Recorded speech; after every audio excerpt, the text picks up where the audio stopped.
with a millionth of a second, it becomes fine matter and it's able to pass through hyperspace.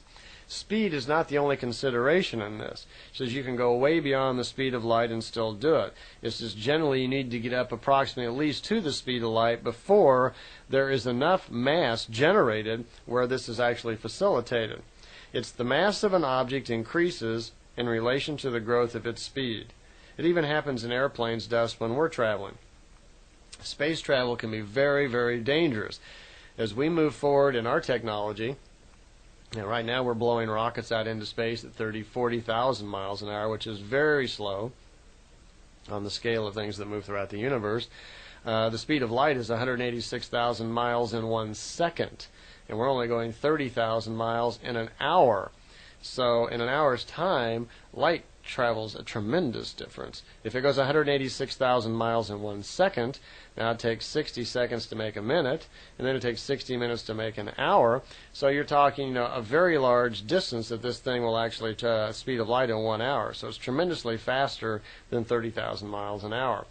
It's a very difficult concept, she said, to understand hyperspace and time dilation, because you're moving when you are in hyperspace. When we break into hyperspace and make this time dilation, you're in what's called null time. It is a non-physical, non-three-dimensional world and where only fine matter exists. One of the real difficulties here is that if there is the slightest variance in the speed of the fine matter particles, there can be a tremendous shift in time. As a matter of fact, they mentioned that just a very slight change in that speed, you could slip millions of years in time and to get totally lost and not be able to find your way back to where you came from. She says there are stories all the time of developing races trying to figure this technology out, and they work on it, and there's a tremendous loss of life and equipment because it's such a difficult thing to actually figure out. She says even here on Earth we've had any number of space travelers who have come here in a variety of sort of time-type machines and gotten stuck, and they can't get away.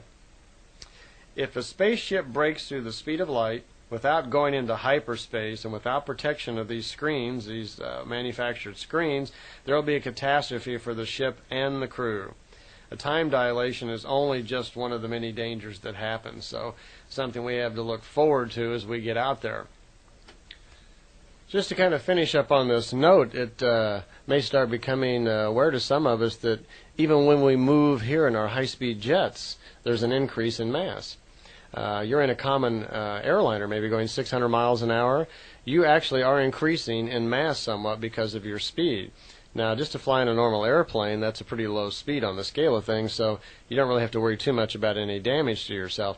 But if that was done repeatedly, and if you were, for instance, in rockets going 40,000 miles an hour, if you were, on a shuttlecraft going back and forth to the moon all the time at those speeds, eventually it would come into play. She says at the very slow speeds, like in an airplane, it could take hundreds of years for that damage to really, build up. But at the faster speeds, like in the rockets, it could happen maybe within a few years. So what's really happening is as you speed up, mass of your body is actually increasing, and that can have a damaging effect on your mental functions and on the actual functioning apparatus of the brain. So it could cause untold sort of mental damage. Might point out here again that Billy Meier lives on a small farm in a place called Schmidrudi, Switzerland, and because of his loss of his left arm, is very limited in the type of work he can do. And for the past many years, especially during the time of the contacts, most all of his attention has been focused on just amassing the information from the contacts and getting his books out. Because of that, he really has no other income. He gets a small pension amounting to roughly $600 a month in American to live by. And the expenses on the farm are quite high, so the group members all contribute to do that. Well, during these early contacts, Semyosi was always suggesting to Billy that he'd get the books out, and Billy was always having trouble just paying the rent. So he mentioned to her on a few occasions that that he had money problems, and she mentioned that she would supply him with crystals and other stones and so forth that he could sell. Well, to begin with, Billy says, "Oh, I'm not materialistic. I don't want to sell things for money," and then he says that there's a problem with the officials in Switzerland, and he wasn't too sure if that was a good idea. But she, on several occasions, offered and even suggested that they would bring him crystals from different worlds and other stones, the precious stones that he could sell, and that there really wouldn't be any problem with officials because there is no difference in the stones, for instance, a crystal from one world over the ones we would find here. That throughout the universe there is logic as to the structure and components of the things that make up a crystal or stone or whatever. So the idea was that a crystal on another world is just like a crystal here, and gold on another planet is just like the gold here, that the structure is pretty much the same. So she wasn't worried about them being able to detect that these stones were from another planet or something like that. Billy could just sell them as regular stones. But, however, he did receive a few crystals from him, but this led to some questions about, do certain precious stones, crystals, metals, and so forth have some sort of healing capabilities? And she said, well, yes, but it's overplayed, that many stones, such as crystals, have the ability to absorb some types of illnesses and pull them into themselves, and it can be beneficial where you can store healing energies and so forth in stones. But this was not to be exaggerated, and they really weren't that effective. She even commented to Billy that it's important that you know how to clean stones, because someone can be wearing a crystal for a period of time, and if they're suffering through some sort of illnesses, either physical, mental, emotional, or whatever, that also can get into the stone, and these stones need to be clear out. So she went through a brief description explaining to Billy how to clean them out and so forth using a pyramid. At the same time, she mentioned to Billy that their technology, of course, is farther advanced than ours, and she gave Billy the designs and plans on how he could build a machine that would cure most illnesses. And she expressed in some detailed explanation how this would go about. It was so clear that Billy even estimated the cost at being around 30,000 Swiss francs to build this machine. I've always wanted to know what the machine was and get the plans. And when I was visiting at Billy's, I asked about this. I says, was the machine ever built? And they told me no.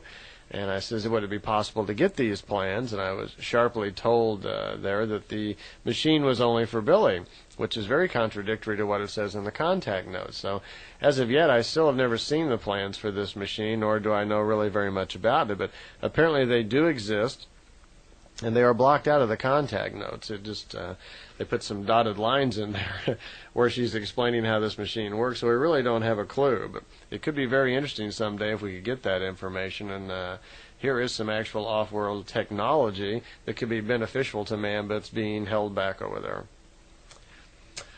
Billy, on several occasions, was always asking Semjase if it would be possible for some of the members of his family and his group to come out and actually see the ships. And most of the time, Semjase was always rather emphatic that no, that wouldn't be possible, that they had decided, that the Pleiadians had decided that only Billy would be able to see the ship. They seemed to somehow be able to control matter and energy, and through some sort of distortion system, they call it, they can cause certain people not to see it.